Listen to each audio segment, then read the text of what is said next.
Cristiano Ronaldo has played under Ferguson, Mourinho, Ancelotti and Zidane, four of the greatest managers in football history. After Carrick's first caretaker spell at United in 2021, Ronaldo said publicly that nothing is impossible for this man and that he can become a great coach. United ignored that and hired three more managers before finally giving Carrick the job. All three of those managers failed.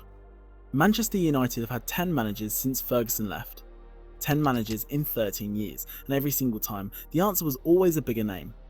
A proven winner. Someone whose CV alone would fix everything. David Moyes, handpicked by Ferguson himself. Van Gaal won the Champions League with Ajax, managed Barcelona and Bayern Munich.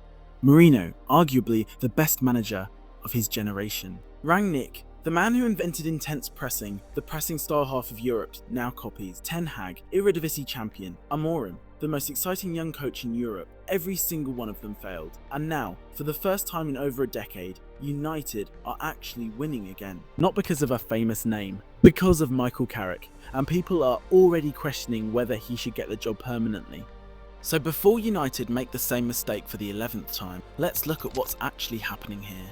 When Amorim was sacked in January, his win rate was 38.7%, the worst of any United manager in over 50 years. United had just finished their lowest league position since 1974, and Amorim wasn't working with nothing. United spent £208 million that summer, more than almost any club in Europe. 3 new attackers, a completely rebuilt squad, and they were still going backwards. Carrick took over on January 13th. 4 days later, Mbeumo scored and Dorgu added the second, and City were beaten 2-0 at Old Trafford, United's first home derby win since 2023.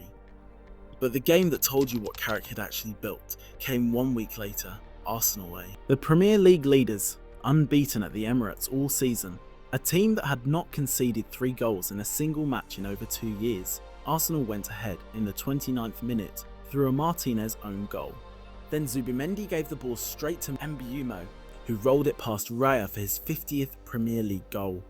1-1, 5 minutes into the second half, Bruno Fernandes played it to Dorgu. One touch. Dorgu hit it from 20 yards and it crashed off the underside of the crossbar and in. 2-1. Arteta threw 4 substitutions on simultaneously. Gyökeres, Eze, Mourinho, White, all at once. Then in the 84th minute, Mourinho bundled home from a sucker corner. 2-2. 3 minutes of normal time. Then Cunha on the edge of the area and curled it into the bottom corner from 30 yards. It was United's first comeback win at Arsenal since February 2005. In the 21 years before that moment, United had trailed Arsenal 12 times and lost 11 of them. Carrick said afterwards, going 1 down, coming back, then the setback, and still keeping going. That was a huge moment for us. 2 games, City and Arsenal, back to back, both won. Now here is what Carrick actually changed before those results happened. At West Ham in February, United were losing 1-0 in the 6th minute of added time. Šeško got the ball from a tight angle and hit a first-time finish into the net. 1-1. United had never scored a later result-changing goal at West Ham in Premier League history. Carrick said afterwards, "It's what he does. He's been doing it in training for us." At Chelsea last week, United arrived at Stamford Bridge without 4 senior centre-backs. Maguire and Martinez suspended, Euro and De Ligt injured. Carrick named 19-year-old Eden Heaven, making his first start under the new manager, at the heart of defence at a ground where United needed to win to protect their Champions League position. Heaven didn't make a single mistake. Cunha scored just before half-time from a Bruno Fernandes pass. United held on. Carrick said afterwards, he prepared, he was ready. You never know when that moment comes. After 9 Premier League games, nobody in the history of this league had ever taken more points as a United manager. 7 wins, 2 draws, unbeaten. After 12 games, 26 points. United also had the joint best attacking record in the league during that run, but the numbers aren't even the real story. The first thing Carrick did when he walked through the door was change the formation. Amorim was completely locked into his 3-4-3. He refused to move from it no matter what the results said, no matter what the players were struggling with, no matter what the table looked like. Carrick switched to a 4-2-3-1 in his very first game, put players back in positions they actually understood. Brought Kobbie Mainoo back into the team, a player Amorim had basically frozen out, a player who was close to leaving the club entirely. But to understand why this moment matters so much, you have to go back further than Amorim. Because Carrick's story doesn't start at Old Trafford in January. It starts in October 2022. in a small northeastern city, in a club that nobody outside their own fan base was paying attention. Middlesbrough were 21st in the Championship when Carrick took over, 1 point above the relegation zone, a club going nowhere. His first game in charge, they lost. Carrick stood in front of cameras he wasn't used to, answered questions politely, and went back to work. Within 2 months, Middlesbrough had won 16 of their next 23 games. He took them from a relegation fight to the Championship playoffs in the same season, without a big budget, without famous players. Carrick completely rebuilt how Middlesbrough played. He had them building from the back, using the goalkeeper as an extra outfield player to draw defenders out of position and create space in behind. His possession numbers were among the highest in the Championship. His attackers pressed aggressively from the front. Now go back to every manager since 2013, Moyes was Ferguson's personal choice. 6-year contract.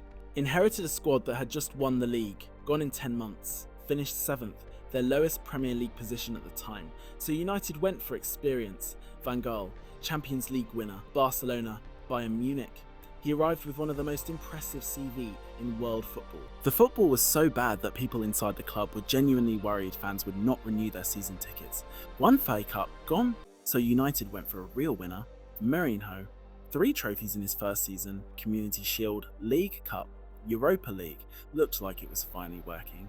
By December of his 3rd year, they were 19 points off the top. Sacked. So United went back to basics, went back to a club legend.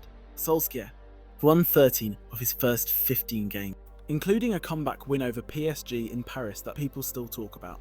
But he couldn't sustain it, couldn't win trophies, got exposed tactically when teams worked him out. Sacked. Then came Rangnick, the godfather of pressing football, the man that Klopp, Tuchel and Nagelsmann all credit as an influence. He won 11 of 29. The players didn't respect him. He admitted himself the squad needed massive surgery, limped to the end of the season and left. Then Ten Hag, 2 trophies in 2 seasons, sacked after 3 wins in 9 games in his 3rd season. Then Amorim, the most exciting young coach in Europe, the worst United manager in 50 years, 10 managers, 13 years. And every single appointment had one thing in common. The name was supposed to fix it, the reputation was supposed to be enough, the press conference was going to change everything. During all of that chaos, Michael Carrick was right there. He was on Mourinho's coaching staff, he was Solskjaer's assistant, he was in the building, learning, watching, understanding what was going wrong and why. Carrick came in. And in 12 league games, he produced better results than any United manager since Ferguson retired.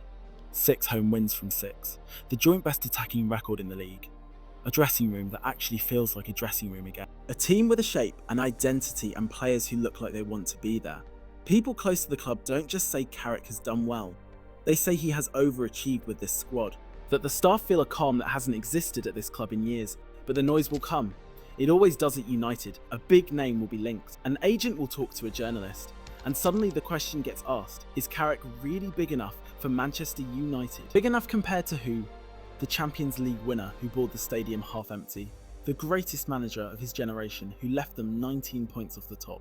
The most exciting young coach in Europe who gave them the worst season in 50 years. Every time United have chosen the bigger name over the right fit, it has ended the same way. Expensive, embarrassing, and another manager getting sacked before he finishes his first season.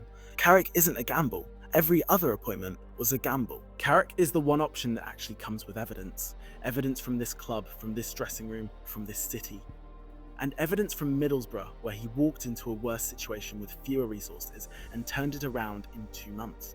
The real question isn't whether Carrick is good enough for Manchester United. The real question is whether Manchester United are finally honest enough to admit that the biggest name has never been the answer.